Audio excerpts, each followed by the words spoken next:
नमस्कार, आदाब, सत श्री अकाल, जय भीम, जोहार। मेरा नाम है नवीन कुमार। मेरी तरह की आवाज उठाने वालों को, हर तरह के लोगों को जो आपकी बात करते हैं, आपके हको हुकूक की बात करते हैं, जो बात करते हैं संविधान की, जो बात करते हैं दलितों, पिछड़ों, आदिवासियों, अल्पसंख्यकों, औरतों, मुसलमानों, सिखों, किसानों, नौजवानों, बहुजनों की, ऐसे तमाम लोगों को नरेंद्र मोदी की तरफ से खरपतवार कहलवाया गया है। घास फूस जैसे वो हमको उड़ाकर फेंक देंगे। प्रधानमंत्री नरेंद्र मोदी ने कहलवाया है अपने एक सांसद से कि कुकुरमुत्ते की तरह बिना किसी कानूनी प्रावधान के ब्लॉक से लेकर राजधानी तक उग आए यूट्यूब चैनल के लिए जल्दी ही कानून बनाने के लिए लोकसभा के केंद्रीय मंत्री ने मेरे प्रश्न पर आश्वासन दिया है। यह बात कही है निशिकांत दुबे ने। आपको बता दें कि निशिकांत दुबे भारतीय जनता पार्टी के बड़े सांसद हैं, 3 बार से लोकसभा के सांसद हैं। गोड्डा, झारखंड का शहर गोड्डा उनकी कॉन्स्टिट्यूएंसी है। आपको याद हो तो ये वही दुबे जी हैं जो अपने कार्यकर्ता से अपने पैर धुलवाकर पानी पिलवा रहे थे। जी हां, अपना पैर धुलवाकर, अपना गंदा पैर, अपने पैर की धूली, अपने पैर की गंदगी, अपने पैर का महकता हुआ बदबूदार पसीना धुलवाकर थाली में पानी से और अपने कार्यकर्ता से पिलवाया था उन्होंने। ये वो निशिकांत दुबे हैं। उन निशिकांत दुबे ने कहा है कि कुकुरमुत्ते की तरह बिना किसी कानूनी प्रावधान के ब्लॉक से लेकर राजधानी तक उगाए यूट्यूब चैनल के लिए जल्दी ही कानून बनाने के लिए लोकसभा में केंद्रीय मंत्री ने मेरे प्रश्न पर आश्वासन दिया है। केवल जानकारी के लिए बता रहा हूं। निशिकांत दुबे कह रहे हैं कि बिना किसी कानूनी प्रावधान के। कौन सा प्रावधान तोड़ा है भाई? आप प्रावधान बनाएंगे तो हम प्रावधान का पालन करेंगे। आपकी सरकार है, आप तो यह बताइए कि आपने कौन सा ऐसा प्रावधान बनाया जिसका हमने पालन नहीं किया, और अगर पालन नहीं किया तो आप हमको जेल में क्यों नहीं डालते हैं? इसका मतलब है कि आप धमका रहे हैं, और आप प्रधानमंत्री नरेंद्र मोदी के कहने पर धमका रहे हैं। आप सीधे सीधे कह रहे हैं। अगली लाइन क्या है?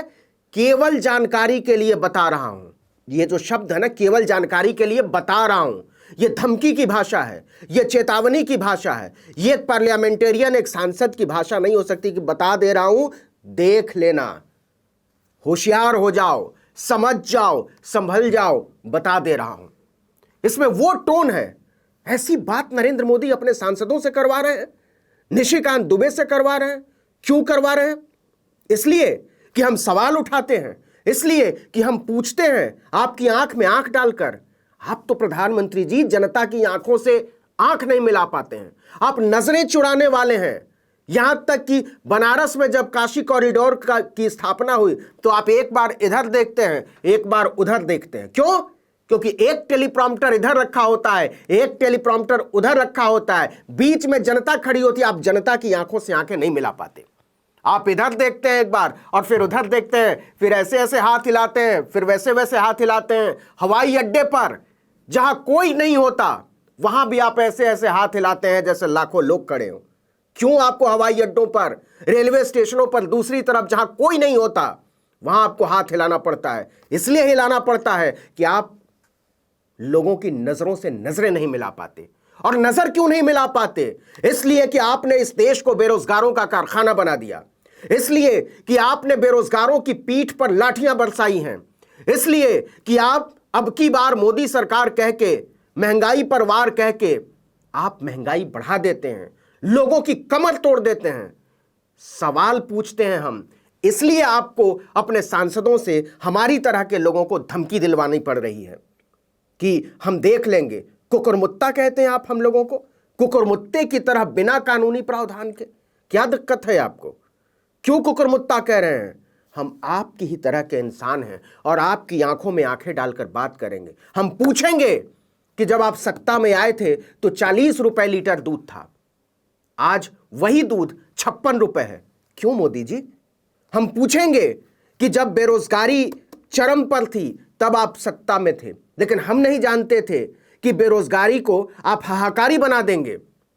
हम नहीं जानते थे। आपने जीएसटी लगाकर कारोबारियों की कमर तोड़ दी, आज भी लोग उबर नहीं पाए हैं।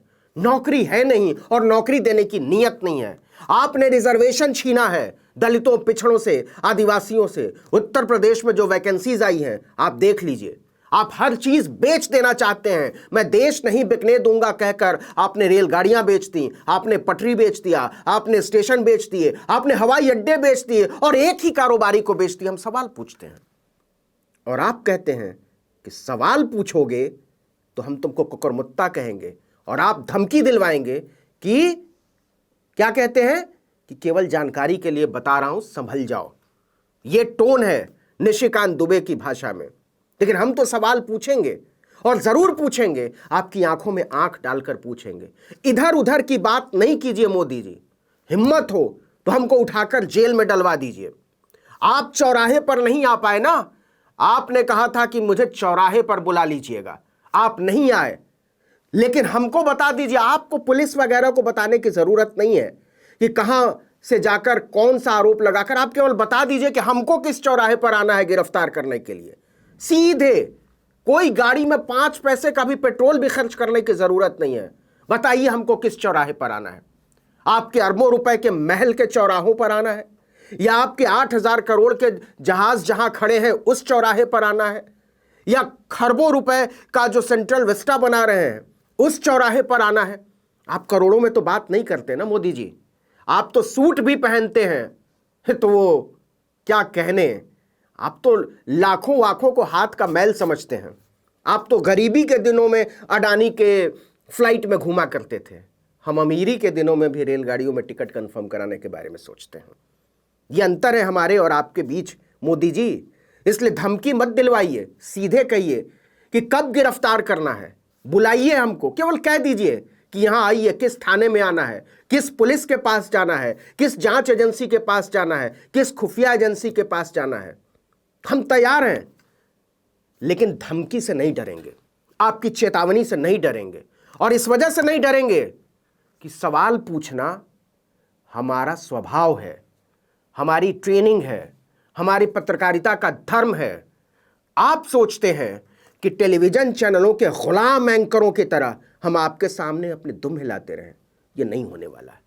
आप सोचते हैं कि भांड चारण भाट की तरह ये जो रिपोर्टर्स आपके सामने दुम हिलाते हैं उनकी तरह हम सवाल पूछना बंद कर देंगे, सवाल उठाना बंद कर देंगे, ये होने वाला नहीं है।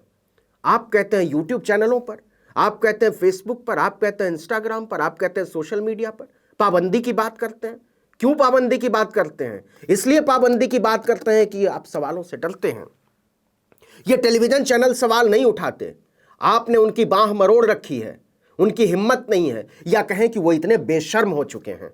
हमने देखा है, अभी दिखाया था कि किस तरीके से मेहरौली के जंगल में घुसकर एबीपी न्यूज के रिपोर्टर किस तरीके की रिपोर्टिंग कर रहे थे। आप हर एक आदमी को गुलाम बना लेने की मानसिकता से बाहर निकलिए। हम सोचते हैं, हम इंसान हैं, हम सवाल पूछेंगे हर मुद्दे पर, क्योंकि हमने आपको चुना है। और दूसरी बात, आप कहेंगे कि यह बात तो निशिकांत दुबे ने कही है, मैंने कहां कही है। यह आपने कहा था कि आपका हर वोट मुझे जाएगा। आपने कभी सांसदों के नाम पर वोट नहीं मांगा, आपने कभी अपनी पार्टी के नाम पर भी वोट नहीं मांगा, आपने अपने नाम पर वोट मांगा। गुजरात में मल्लिकार्जुन खड़गे ने जब आप पर टिप्पणी की, रावण को लेकर तुलना हुई आपकी, तो आपने क्या कहा कि ये मल्लिकार्जुन खड़गे नहीं कर रहे हैं, ये उनसे कहलवाया गया है, वो तो केवल ऑर्डर फॉलो कर रहे हैं। इसी तरीके से निशिकांत दुबे केवल आपका ऑर्डर फॉलो कर रहे हैं। मोदी जी, ये धमकी आपकी है, हमारी तरह के लोगों की। आपने क्या सोचा था कि आपने मुझे आज तक से निकलवा दिया था? आपने क्या सोचा था कि आज तक वाले मुझे निकाल देंगे तो मैं बोलना बंद कर दूंगा?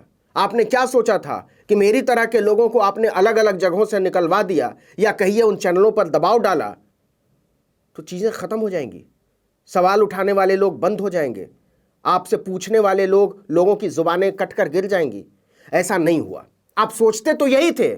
आपने हमारे पेट पर लात मारी थी, आपने हमारी नौकरी छीन ली थी मोदी जी, आपने हमको बेरोजगार बना दिया था और आपने सोचा था कि हमारी नौकरी छीनकर हमको बेरोजगार बनाकर हमसे आप नाक रगड़वाएंगे और हम आपके पैरों में जाकर गिर जाएंगे, हम आपकी चापलूसी करने लगेंगे, हम आपकी जय बोलने लगेंगे, सवाल पूछना बंद कर देंगे, मुद्दों की बात करना छोड़ देंगे।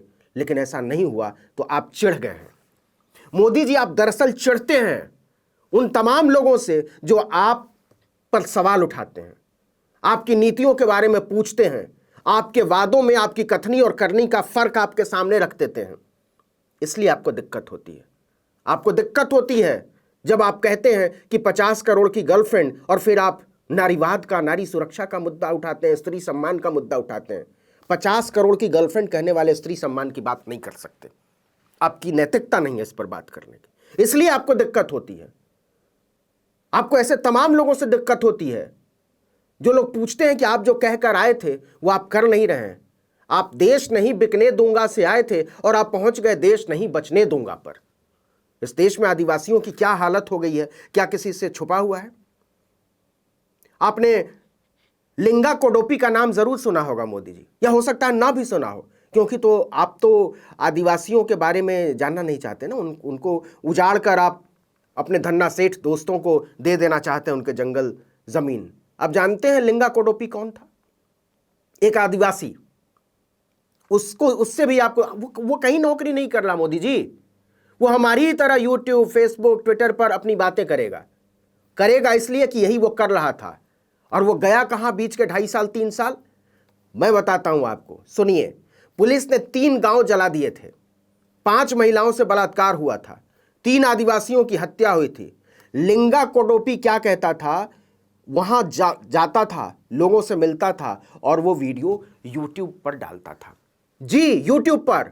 क्यों? निशिकांत दुबे, पंडित निशिकांत दुबे अपने कार्यकर्ता से अपने पैरों का गंदा पानी, अपना बदबूदार पसीने वाला पानी पिलवाने वाले निशिकांत दुबे से आपको धमकी दिलवानी पड़ रही है, इसलिए कि आप लिंगा कोडोपी से नफरत करते हैं।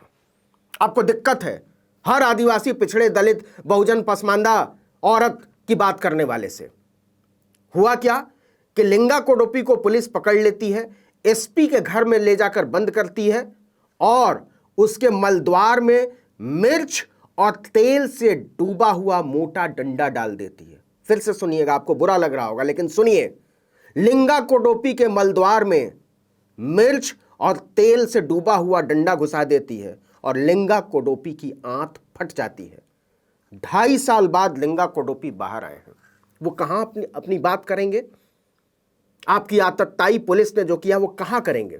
कौन से चैनल पर करेंगे और कौन से अखबार पर करेंगे जहां आपने अपने पालतू बिठा रखे हैं? मोदी और भाजपा के पालतू एंकर, रिपोर्टर, पत्रकार करेंगे क्या लिंगा कोडोपी की बात, जिसके मलद्वार में डंडा डाल दिया गया? नहीं करेंगे। इसलिए नहीं करेंगे क्योंकि वो लाभार्थी हैं आपके, और इसलिए आपको हमारी तरह के लोगों से ज्यादा दिक्कत होती है क्योंकि हम आपके लाभार्थी नहीं हैं, हम आपके कृपार्थी नहीं हैं, हम आपके टिकटार्थी नहीं हैं। हमको आपसे जमीन नहीं चाहिए, हमको आपसे टिकट नहीं चाहिए, हमको आपसे आपका फायदा नहीं चाहिए। आप तो हमसे हमारा सब कुछ छीन लेना चाहते। अरे रोजी रोटी छीन ली थी आपने मोदी जी, या कहिए छिनवा लिया था। इसके बाद बचता क्या है? आपसे बर्दाश्त नहीं हो रहा है कि बावजूद इसके हम और हमारी तरह के लोग अपनी तरह की बात कर रहे हैं, लोगों की जुबान बनने की कोशिश कर रहे हैं। पूछ रहे हैं कि दूध क्यों महंगा, पूछ रहे हैं कि दाल क्यों महंगी, पूछ रहे हैं कि नौकरी क्यों नहीं, पूछ रहे हैं कि रोजगार क्यों नहीं, पूछ रहे हैं कि अत्याचार क्यों है, पूछ रहे हैं कि लाठियां क्यों बरसाई, पूछ रहे हैं कि हमारा सुख चैन कहां गया। और हमारे पूछने से आपको ज्यादा दिक्कत होती है। इसलिए आप कहते हैं कि खरपतवार हैं ऐसे लोग, कुकुरमुत्ते हैं ऐसे लोग। क्या कहते हैं? मैं फिर से पढ़ना चाहता हूं, कुकुरमुत्ते की तरह बिना कानूनी प्रावधान के। क्या दिक्कत है आपको हमारी आवाजों से? और रही बात प्रावधान के, तो मोदी जी आप कैसे प्रावधान की बात करेंगे? आपने उस आदमी को अपनी पार्टी में शामिल किया और उसको वाई सिक्योरिटी दी जो आदमी आपके चरित्र पर कीचड़ उछालता था और विधानसभा के रिकॉर्ड पर मौजूद है। उसने कहा था कि आप किसी की जासूसी करवाते हैं। बावजूद इसके वो बाहर है, वो सीधे धमकाता है चौराहे पर खड़े होकर पुलिस को। और वो जिसको जेल में होना चाहिए था उस पर एफआईआर तक नहीं है। कोर्ट ने क्या क्या कहा आप जानते होंगे, मैं नाम नहीं लेना चाहता। तो ये आपकी राजनीति का कोई चरित्र नहीं है, आपकी नैतिकता का कोई चरित्र नहीं है, आपके लोकतंत्र का कोई चरित्र नहीं है, क्योंकि आप बुनियादी तौर पर उन लोगों के खिलाफ हैं जो लोकतंत्र को पसंद करते हैं, जो लोग संविधान का राज चाहते हैं, जो अमन और चैन चाहते हैं।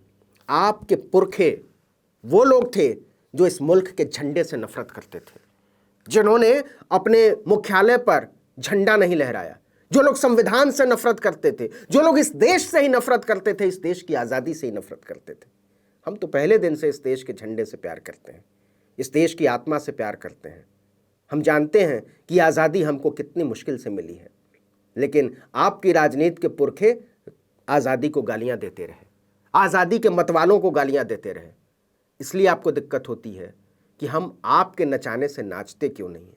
तो हम नाचेंगे नहीं, याद रखिए, हमको सीधे जेल में डालिए, हमको धमकाइए नहीं, सीधे सीधे सवालों का जवाब दीजिए।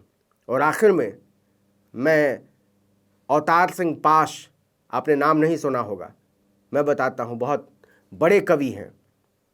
उन्होंने कविता लिखी थी कि मैं घास हूँ आपके हर किए धरे पर उगाऊंगा। मैं ये कविता अपनी तरह के उन तमाम लोगों की तरफ से पढ़ रहा हूँ जो आपसे सवाल पूछ रहे हैं, जो लोगों की बात कर रहे हैं, जो लोग संविधान, लोकतंत्र, अमन, भाईचारे के पक्ष में खड़े हैं, कि मैं घास हूँ, मैं आपके हर किए धरे पर उगाऊंगा। बम फेंक दो चाहे विश्वविद्यालयों पर। आपके लोग जामिया को बंद करा देने की बात करते हैं, अलीगढ़ मुस्लिम यूनिवर्सिटी को बंद करा देने की बात करते हैं। आपके लोग जेएनयू जैसे इस देश के आला संस्थान से नफरत करते हैं। वो गलीज लोग जिनके दम पर आपकी राजनीति चलती है, वो घटिया लोग जो इस देश के पढ़े लिखे लोगों के खिलाफ हैं, वो गंदे और घिनौने लोग जो इस देश के छात्रों, नौजवानों, अध्यापकों से नफरत करते हैं, उनसे कहना चाहता हूं कि बम फेंक दो चाहे विश्वविद्यालय पर, बम फेंक दो चाहे विश्वविद्यालय पर, बना दो हॉस्टल को मलबे का ढेर, सुहागा फिरा दो भले ही हमारी झोपड़ियों पर। मेरा क्या करोगे, मेरा क्या करोगे? मैं तो घास हूं आपके हर किए धरे पर उगाऊंगा। बंगे को ढेर कर दो, संगरूर मिटा डालो, धूल में मिटा दो लुधियाना जिला, मेरी हरियाली अपना काम करेगी। बंगे को ढेर कर दो, संगरूर मिटा डालो, धूल में मिटा डालो, लुधियाना जिला, मेरी हरियाली अपना काम करेगी। 2 साल 10 साल बाद सवारियां फिर किसी कंडक्टर से पूछेंगी, ये कौन सी जगह है, मुझे बरनाला उतार देना जहां हरे घास का जंगल है। मैं घास हूं, मैं अपना काम करूंगा, मैं आपके हर किए धरे पर उगाऊंगा, मैं आपके हर किए धरे पर उगाऊंगा। नमस्कार।